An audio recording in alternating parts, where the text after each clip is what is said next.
নিজেরা কৃতকারী হচ্ছেন, দালানের পর দালান হচ্ছে, লজ্জা পায় না সব দেখে। আমরা এই জ্বলন্ত দাবিটা বলেছি, অবিলম্বে এই রাস্তা সংস্কার করতে হবে। আপনারা জানেন উত্তর গোঘাট বলতে যে 4টে গ্রাম পঞ্চায়েতকে বোঝায়, ভাদুর, রঘুবাটি, ভেঙ্গাই এবং কুমারগঞ্জ। এই আছে এই নাই, এই আছে এই নাই। অথচ ভিগদাসের বিরাট পাওয়ার স্টেশন এখানকার জমির যারা মালিক তারা দেন এবং তাদেরকে আমরা প্রথম তাদের বাড়িতে বিদ্যুৎ সংযোগ করে দিই। তৎকালীন মুখ্যমন্ত্রী জ্যোতি বসু এই পাওয়ার স্টেশনের উদ্বোধন করেন এবং কোনো কেস না হয়ে,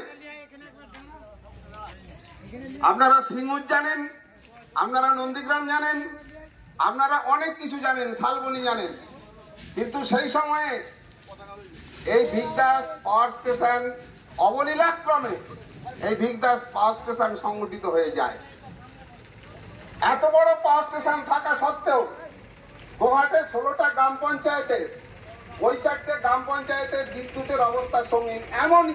এমনকি যেখানে আমরা গোঘাটে সভা করছি, এই গোঘাটে সুদূর লক্ষ্মীপুর সাবস্টেশন, এই গোঘাটে এই টানুই সাবস্টেশন, এই গোঘাটে চাঁদুর সাবস্টেশন, 3টে জায়গা থেকে কানেকশন।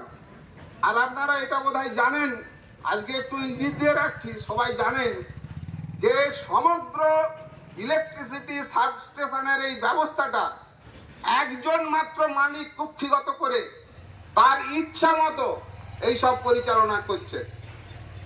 আমরা দাবি করেছি ভাদুর, রঘুবাটি, ভেঙ্গাই, কুমারগঞ্জ 4টে জায়গায় বিদ্যুতের এই যে নাচন কন্দন, বিদ্যুৎ থাকছে না, এর ব্যবস্থা করতে হবে। করলে আমরা প্রস্তাব দিয়েছি। আমাদের প্রস্তাবে আমাদের সময়ে সুদূর বালিকে বাঁচানোর জন্য, সাউড়াকে বাঁচানোর জন্য, কুমুরশেকে বাঁচানোর জন্য লক্ষ্মীপুরের সাবস্টেশন হয়, কর্ণপুরের সাবস্টেশন হয়, পশ্চিম দিকের অঞ্চলকে বিদ্যুতায়িত করার জন্য। তাহলে আমাদের ওই 4টে অঞ্চলকে বাঁচানোর জন্য কেন 33 kV এর সাবস্টেশন হবে না? এই দাবি আমরা এই 12 দফা দাবির মধ্যে অন্তর্ভুক্ত করেছি। আমরা বলেছি আবাস যোজনার নামে ফাজলামি হচ্ছে, আবাস যোজনার মাধ্যমে লুটের রাজনীতি হচ্ছে, আবাস যোজনার মাধ্যমে যার 1 তলা তার 2 তলা তার 3 তলা হবে। ভারতবর্ষের আইন কি? ভারতবর্ষের আইন 22 সালে ঘোষিত, প্রধানমন্ত্রী ঘোষণা করেছিলেন আমার দেশে মানে ভারতবর্ষে ছাদবিহীন একটা বাড়িও থাকবে না। অবাক বিস্ময় দেখুন না, তিরপল খাটানো, হোগলা খাটানো, চট খাটানো, খড়ের চাল, তালপাতার খুঁদি, মানুষগুলো যন্ত্রণার মধ্যে বাস করছেন। আর এই শুধু গোঘাটের দিকে তাকিয়ে দেখলেই দেখতে পাবেন তারই পাশে তলার পর তলা, তলার পর তলা, তলার পর তলা। তাহলে কেন্দ্রীয় আইন আছে সবার মাথায় ছাদ, থাকবে না কেন? কার্যকরী করার দায়িত্ব কার? সার্ভে হলো কিরকম, সেই সার্ভের নেতৃত্ব দিলেন কারা? এই অফিস থেকে নেতৃত্ব দিলেন, সেই মতো লিস্ট করলেন, সেই পার্টি লিস্ট নিচে গেল। টাকা যাদেরকে একটু দয়া করেছেন, টাকা দিয়েছেন তার সঙ্গে রফা করে, আর বাকিটা পাবার জন্যে আপনারা ডাকলেই মিছিলে হাঁটতে হবে, আপনারা ডাকলেই সিঁদুর পরতে বেরোতে হবে, আপনারা ডাকলেই আপনাদের অনুগামী হতে হবে। রাজনৈতিক স্বার্থে তো আইনে লেখা নেই যে আমি ছাদের তলায় থাকবো। আইন আছে ছাদবিহীন ঘর থাকবে না, প্রত্যেকের মাথার উপর ছাদ হবে। এত বড় দুর্বৃত্তায়ন চলছে দেশ এবং তার সাহায্যে রাজ্যে আমাদের জলাঞ্জলি দিয়ে দিল আবাস যোজনাটাকে। আমরা দাবি করেছি ছাদবিহীন প্রতিটি মানুষের ছাদ তৈরি করে দিতে হবে। আর টাকা কারোর বাপের 14 পুরুষের নয়, টাকার ভাগা নেওয়া চলবে না। রডের দাম কত, সিমেন্টের দাম কত, বালির দাম কত, ইটের দাম কত, হয় নাকি? যে এস্টিমেটটা দিয়েছেন 1,20,000 যদি সে কাজে লাগায়, আপনাদের বদান্যতা এই জিনিসগুলোর দাম কোথায় গেছে? বালি মাফিয়াদের মাথায় তুলে তুলে বালির দাম কোথায় নিয়ে গেছেন? সবচেয়ে কম দামিটা আমি বললাম, হতে পারে না। তাহলে ছাদবিহীন ঘর, ছাদ যুক্ত ঘর, গরিবের আবাসন, তাকে আপনাদের করে দেওয়ার জন্য সার্বিক প্রচেষ্টা গ্রহণ করতে হবে। আমরা বলেছি অনেক লড়াইয়ের মধ্যে দিয়ে বামপন্থীরা আমরা গোঘাট 1 নম্বর ব্লক স্বাস্থ্য কেন্দ্র করেছিলাম।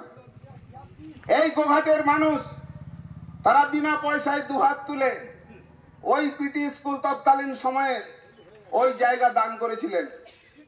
তা আবার বাড়াতে হবে পাশের জায়গা, আমাদের অনুরোধে সেই পাশের জায়গা তারা দান করেছিলেন।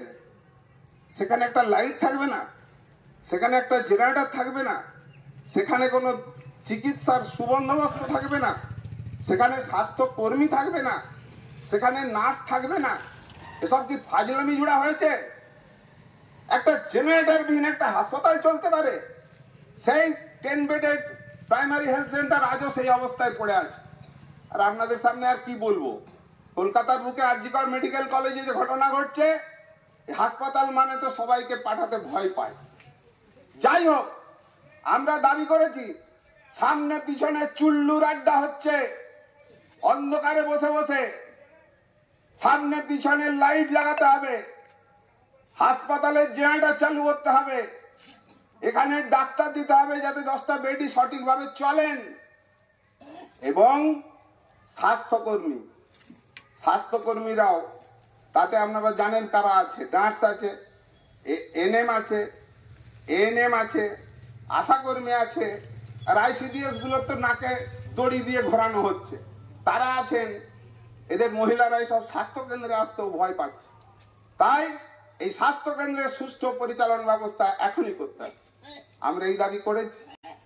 আমরা বলেছি এই যে বন্যা, গোঘাটে বন্যা নদীর জন্য হয় না, গোঘাটে বন্যা হয় এত ভালো পরিকল্পনা করে ওনারা সেচ ব্যবস্থা করেছেন, এত ভালো করে বন্যা প্রতিরোধ করছেন, এত ভালো করে ঘাটাল মাস্টার প্ল্যানে ওই যে থুপি দেখাচ্ছে, ঘাসের থুপি গাধার সামনে ঝুলিয়ে দিয়ে, আর এত ভালো করে নিম্ন দামোদর পরিকল্পনাকে ওনারা রূপায়ণ করছেন, যার ফলে আমরা ব্যাক ফ্লোতে ডুবে মরি। সমস্ত নদীগুলো একেবারে অববাহিকা, যেখানে ছোটনাগপুরের মালভূমি, আপনারা একদম পশ্চিম দিক থেকে নদীগুলোর নাম জানেন, চলে যান একদম দ্বারকেশ্বর পার হয়ে দামোদর পর্যন্ত, মুন্ডেশ্বরী দামোদর, সব নদীগুলো উত্তর থেকে দক্ষিণে প্রবাহিত। নদীর জল পড়ে কোথায়? সব জল গিয়ে পড়ে পূর্ব পশ্চিমে প্রবাহিত রূপনারায়ণের উপরে। সুনির্দিষ্ট কথা বলা আছে, নদীর পাড়ে 12 ফুট 14 ফুট প্রাচীর করে টাকা মারার কল করলে হবে না, ড্রেজিং করো। সব জল যেখানে পড়ছে সেই নালাটা, রূপনারায়ণকে যদি আমরা নালা বলি, শিওর ছাড়ানোর মতো আলু বাড়ির, সেই নালাটা ড্রেজিং করে দাও। রূপনারায়ণ যেখানে গিয়ে গঙ্গায় পড়ছে, হলদিয়া টক আজকে বুঝে যাচ্ছে, ওখান থেকে ড্রেজিং করে দাও।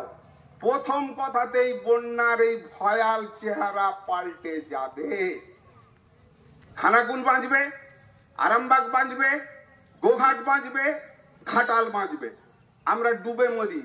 খানাকুলের মানুষ প্রতিদিন প্রতি মুহূর্তে তারা এই অভিজ্ঞতা ভোগ করছেন। আর আমাদের এই সোলপুর ছিদ্র থেকে চলে যান নকুণ্ড, দলকার জেলা, উমরসের নিচেটা চলে যান, গোটা সাওড়াটা চলে যান, বালিদিয়ানগঞ্জ চলে যান। মানুষগুলো স্বাধীন দেশের নাগরিক বলে আপনাদের মনে হয়? দেশটা স্বাধীন বলে মনে হয়? 77-78 বছরের স্বাধীনতার পর এই নিচে থেকে জল ঠিলে উপরে উঠে এসে ডুবিয়ে মারবে, আর আপনারা অফিসে বসে বসে মৌজ করবেন? আমরা দাবি করেছি আপাত এখুনি এই যে ঝিনকের খাল ড্রেনেজ যেখানটা, সেখান থেকে তারাজুলি এবং আমাদর, যেটা বিগদাসের পিচ রাস্তাটার পরেই ফ্ল্যাট হয়ে গেছে আর নদীর চেহারা নেই, এইটাকে খনন করে নাব্যতা বাড়িয়ে টেনে দাও। করেছিলাম আমরা শুধু দাবি করার জন্য নয়, পঞ্চায়েতগুলো যখন বামপন্থীরা চালাতো, যা বললাম সব ড্রেনেজকে আমরা পরিষ্কার করেছিলাম, মাটি কাটিয়েছিলাম। দলকারগঞ্জ MP LAD, Anil Basu MP ল্যাডের টাকায় যখন বন্যার জলটা থাকে না, খরিফ চাষের জন্য আমরা মিনি ডিপ টিউবওয়েল করে দিয়েছিলাম, 22টা মিনি ডিপ টিউবওয়েল।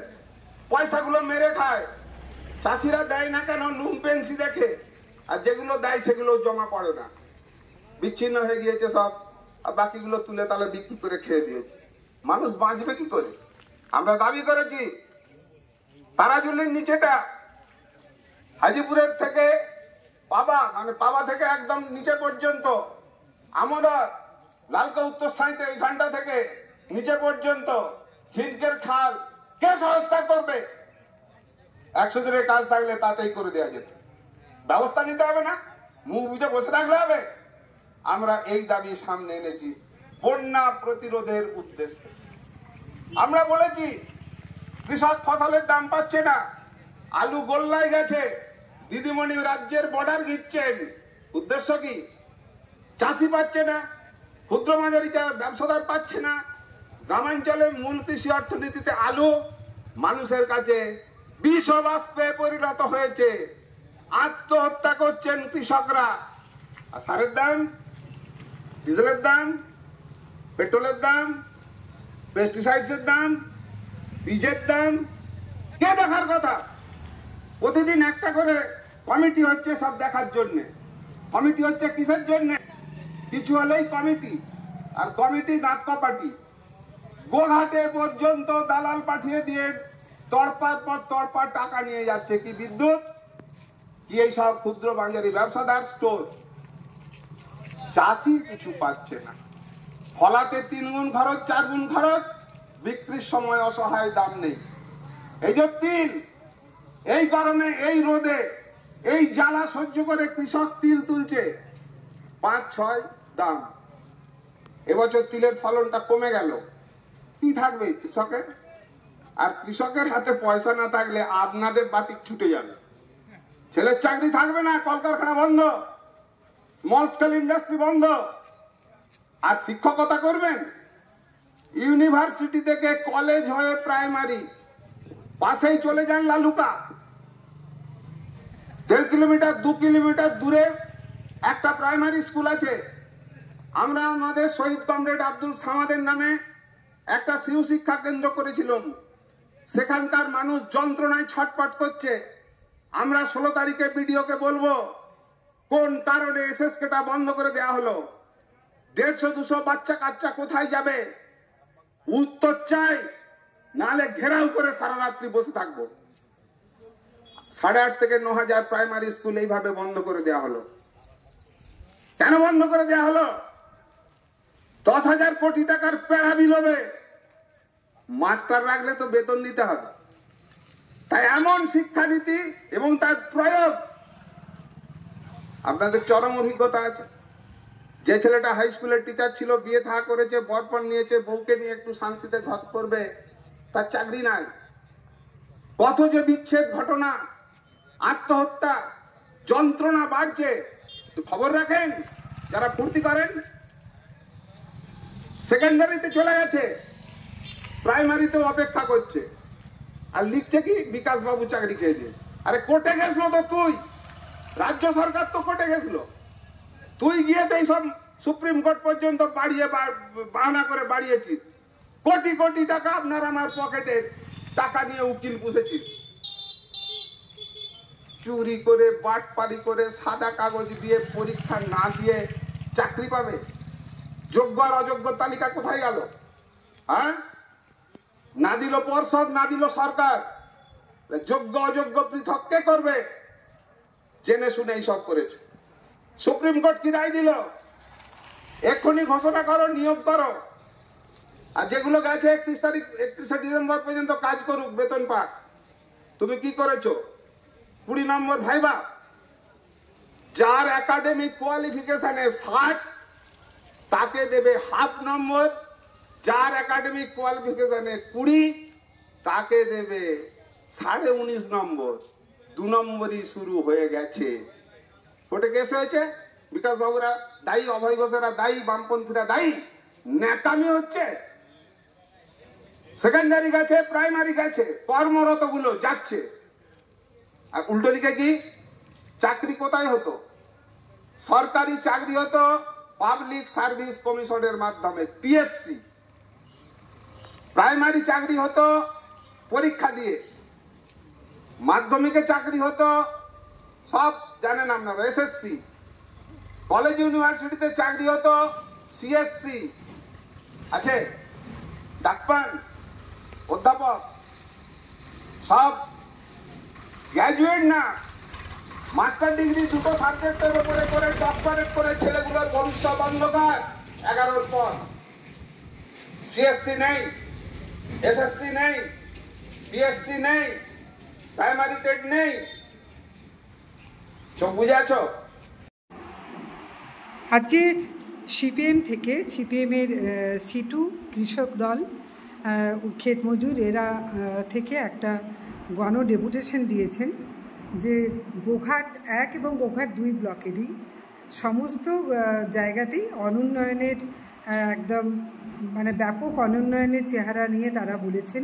একই সাথে রাজ্য সরকারের বিভিন্ন কর্মকাণ্ডেরও তারা সমালোচনা করেছেন, যেখানে আরজিকর থেকে শিক্ষকদের চাকরি হারানো সব বিষয়টাই আছে। পাশাপাশি তারা এটাও বলেছেন যে এই যে এত বন্যা হচ্ছে গোঘাটে, সেটা একটাই কারণ হচ্ছে কোনো রকম ড্রেজিং করা হচ্ছে না, এবং দলকার জলা থেকে আরম্ভ করে আর বিশেষ করে হচ্ছে যে আবাস যোজনায় দুর্নীতি, এবং 100 দিনের কাজটা না থাকার জন্য যে বিকল্প কোনো পন্থা নিয়েও যে কোনো ড্রেনেজ সিস্টেম থেকে আরম্ভ করে খাল সব কিছু সংস্কার কোনো কিছুই করা হচ্ছে না, বিকল্প কোনো পথ ভাবা হচ্ছে না, এবং সমস্ত উন্নয়নই থেমে আছে। এইগুলো নিয়ে আপনারা কি বলবেন? আজকেই তো তারা ডেপুটেশন দিচ্ছেন এবং তারা অভয় ঘোষবাবু তিনি বক্তব্য রাখছেন, তো কি বলবেন আপনারা এলাকায় কেন উন্নয়ন করতে পারছেন না? প্রথম কথা আপনাকে বলি, দেখুন সিপিএম রাস্তায় বেরিয়েছে, এদের লজ্জা লাগা দরকার। এরা রাজ্যে ক্ষমতায় ছিল 34টা বছর, 34টা বছরে সিপিএম রাজ্যে সরকার চালিয়েছে, এবং এই গোঘাটের বুকে আরও 5টা বছর 39 বছর সিপিএমের বিধায়ক। আজকে 2016 সালে আমাদের বিধায়ক এখানে পেয়েছি, 11 সালে আমাদের সরকার এসেছে। গোঘাটের মানুষকে জিজ্ঞাসা করলে মানুষ বলে দেবে যে 2011 সালের আগে, 2016 সালের আগে ধরতে এই গোঘাটের কী অবস্থা ছিল, ভৌগোলিক অবস্থা, রাস্তাঘাটের উন্নয়ন এবং মানুষের কী উন্নয়ন ছিল। আর আজকে ডেটে দাঁড়িয়ে সার্বিক গোঘাটের রাস্তাঘাট থেকে শুরু করে সামগ্রিক যে উন্নয়ন হয়েছে, এই উন্নয়নের সিপিএম ধারে কাছে ঘেঁচতে পারবে না। ওরা জিজ্ঞাসা করছে, ওদিকে ঘুরিয়ে প্রশ্ন করা দরকার যে 34 বছরে তোমরা কটা রাস্তা করেছিলে গোঘাটের দিকে? 34 বছর তোমরা ক্ষমতায় ছিলে, কেন তোমরা জব কার্ডের টাকা বৃদ্ধি করোনি? ওনারা কিন্তু বলেছেন যে ওনারা সম্পূর্ণ ড্রেজিংয়ের কাজগুলো করেছিলেন, যার জন্য গোঘাটে তখন কোনো সেভাবে বন্যা হতো না। গোঘাটে বন্যা হতো না, ওরা গোঘাটে বন্যা হতো না নয়, ওরা গোঘাটের মানে উন্নয়নটা কোনোদিন করেনি।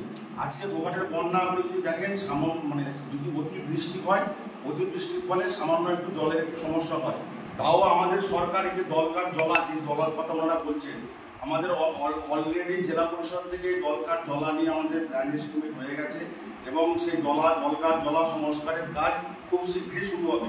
অলরেডি টেন্ডার পর্যন্ত হয়ে গেছে এই দলকার জলা সংস্কারের কাজে। নকুন্ডার রাস্তা, 34 বছরে সিপিএম যে রাস্তাটা করতে পারেনি, মনে শুনে রাখুন, 34 বছর ধরে সিপিএম করতে পারে। নকুন্ডার রাস্তা ছিল ওই এলাকার মানুষদের একটা অভিশাপ। আমাদের 16 সালে বিধায়ক হওয়ার পর তৎকালীন যিনি আমাদের দলের বিধায়ক ছিলেন মানস মজুমদার, তার তত্ত্বাবধানে আমার রাজ্য সরকারের পয়সায় ওই বিগদাস থেকে কোটা নকুন্ডার রাস্তা পিডব্লিউডির মাধ্যমে রাস্তা হয়েছে। এই সিপিএম এর যে অভিশাপ ছিল, সেই অভিশাপ থেকে আমরা মানুষকে মুক্তি করেছি তৃণমূল কংগ্রেস। দামোদরপুরের রাস্তা, আরামবাগ দামোদরপুরের রাস্তা সামান্য একটু জায়গায় বাকি রয়েছে, সেটাও ওখানকার সিপিএম এর কিছু লিডারের উস্কানিতে মানুষকে ভুল বুঝিয়েছিল, মানুষকে ভুল বোঝানোর জন্য কিছুটা অংশ জায়গা একটু বাকি ছিল, সেটাও কাজ খুব শীঘ্রই শুরু হবে। রাস্তা, প্রত্যেকটা রাস্তায় কাজ হয়েছে। এবারে কোথাও রাস্তা, মানুষের শরীর যেমন হলে শরীরের রোগ হয়, রাস্তা যখন কাজ হচ্ছে তার 2-1 বছর 3 বছর পরে সে রাস্তা সংস্কারের প্রয়োজন হচ্ছে, অলরেডি সংস্কার হচ্ছে। এখানে রাস্তা কোথাও বাকি পড়ে নেই। ড্রেনেজ সিস্টেমের অনেক উন্নত হয়েছে, অনেক উন্নত, 70% উপরে আমাদের ড্রেন কমপ্লিট হয়ে গেছে। আবাস যোজনা বলছেন যে টাকা পয়সা সব অন্য জায়গায় চলে যাচ্ছে, বড় বড় বাড়ি হয়ে যাচ্ছে তাদের।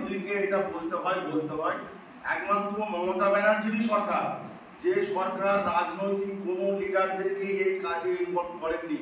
অর্থাৎ রাজনীতির ছোঁয়া মমতা ব্যানার্জি লাগতে দেননি। তিনি সমস্ত আধিকারিক স্তরে, আপনারা সাংবাদিকতা করছেন, আপনারা জানবেন যে বিডিও অফিসের স্টাফ থেকে শুরু করে, পুলিশের স্টাফ থেকে শুরু করে, আশাকর্মী থেকে শুরু করে প্রত্যেকটা সরকারি দপ্তরে যারা আধিকারিক আছে তাদের মাধ্যমে ইন্সপেকশন হয়েছে, তাদের মাধ্যমে সার্ভে হয়েছে এবং সরাসরি মানুষের অ্যাকাউন্টে টাকা ঢুকে গেছে। সিপিএমের কষ্ট এটাই হচ্ছে যে 34 বছর ওরা যেভাবে করতো, পঞ্চায়েত থেকে টাকা নিয়ে আসতো, পার্টি অফিসে বসে মানুষকে ডাকতো, হাফ টাকা ঘরে নিয়ে সিপিএমের হারমাদরা চলে যেত আর হাফ টাকা মানুষ পেত। সেই রাজনীতি মমতা ব্যানার্জি করেনি। প্রত্যেকটা মানুষের অ্যাকাউন্টে ডাইরেক্ট টাকা ঢুকেছে।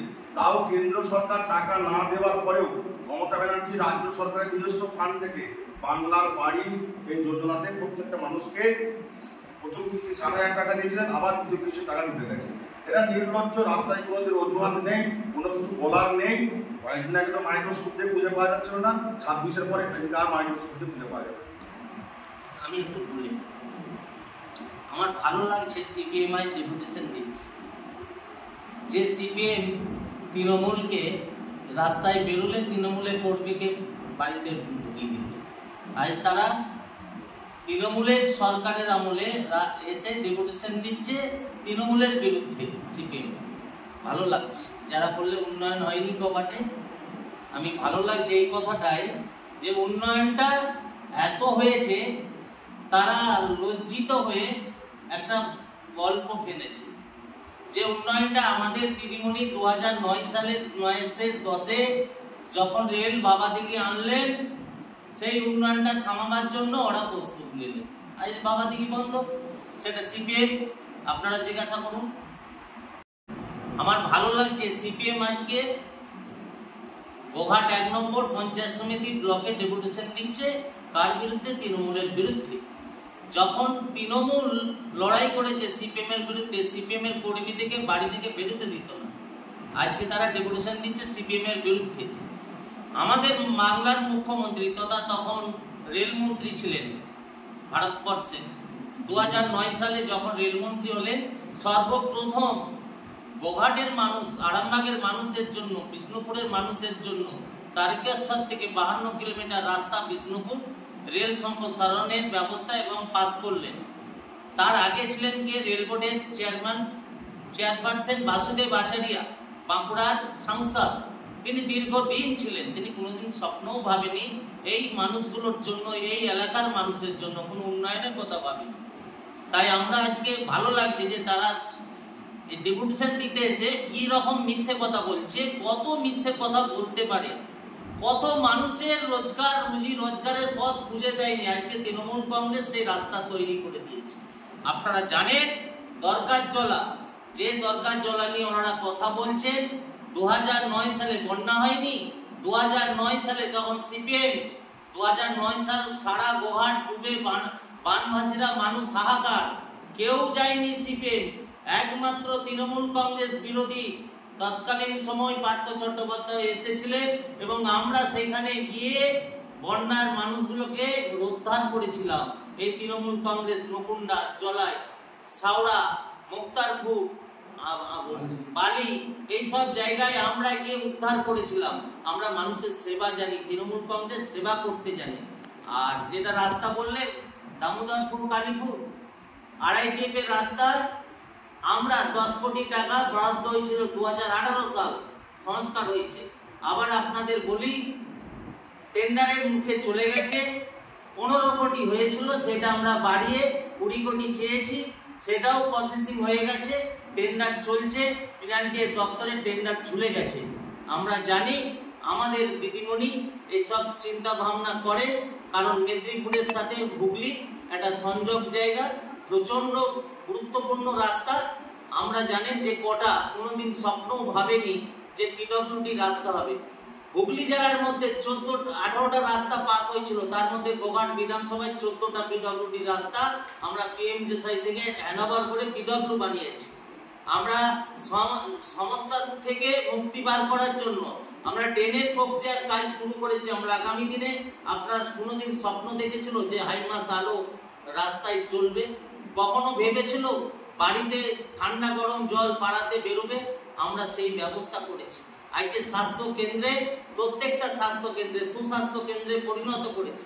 সেখানে চিকিৎসা ব্যবস্থা চলছে, মায়েরা চিকিৎসা পায়, বাবারা অসুস্থ বাবারা ওষুধ পায়। একদম প্রত্যন্ত গ্রামে গিয়ে আপনারা দেখে আসবেন।